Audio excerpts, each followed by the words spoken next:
एक मोठी बातमी येते। गडचिरोलीमध्ये सर्पदंश झाल्यानं 3 विद्यार्थिनींचा मृत्यू झालाय। गडचिरोलीमधून ही धक्कादायक बातमी येते। गडचिरोलीत सर्पदंश झाल्यानं 3 विद्यार्थिनींचा मृत्यू झाल्याचं समजतंय। अतिशय धक्कादायक असा हा प्रकार आहे। सर्पदंशानं 3 विद्यार्थिनींचा मृत्यू झालाय। मंगेश भांडेकर आपले प्रतिनिधी आपल्या सोबत आहेत। मंगेश, नेमकं काय घडलंय? माधवी, नक्कीच अतिशय दुर्दैवी आणि अशी धक्कादायक अशी ही घटना आहे। गडचिरोलीच्या धानोरा तालुक्यातील जपतलाई येथील निवासी आश्रमशाळा आहे। या निवासी आश्रमशाळेमध्ये काल रात्री जेवण केल्यानंतर विद्यार्थिनी खोलीमध्ये झोपल्या होत्या आणि रात्री विषारी सापाने दंश केल्याची प्राथमिक माहिती आहे। यामध्ये 3 विद्यार्थिनींचा मृत्यू झाला आहे।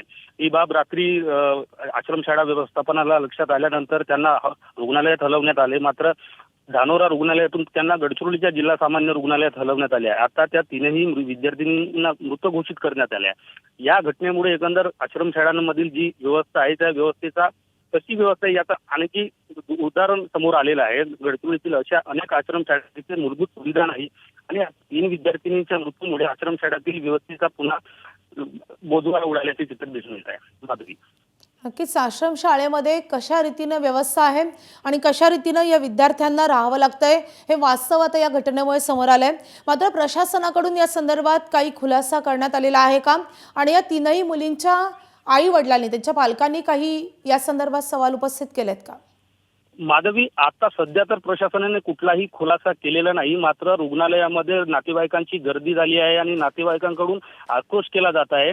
नातेवाईक इथं गडचिरोली हॉस्पिटलमध्ये जमा झालेले आहे, मात्र प्रशासनाने अद्याप कुठलाही खुलासा केलेला नाही। प्राथमिक माहितीनुसार सर्पदंशाने हा मृत्यू झाल्याचे समोर येत आहे, मात्र अद्याप प्रशासनाने अधिकृत असं काही खुलासा केलेला नाही। माधवी,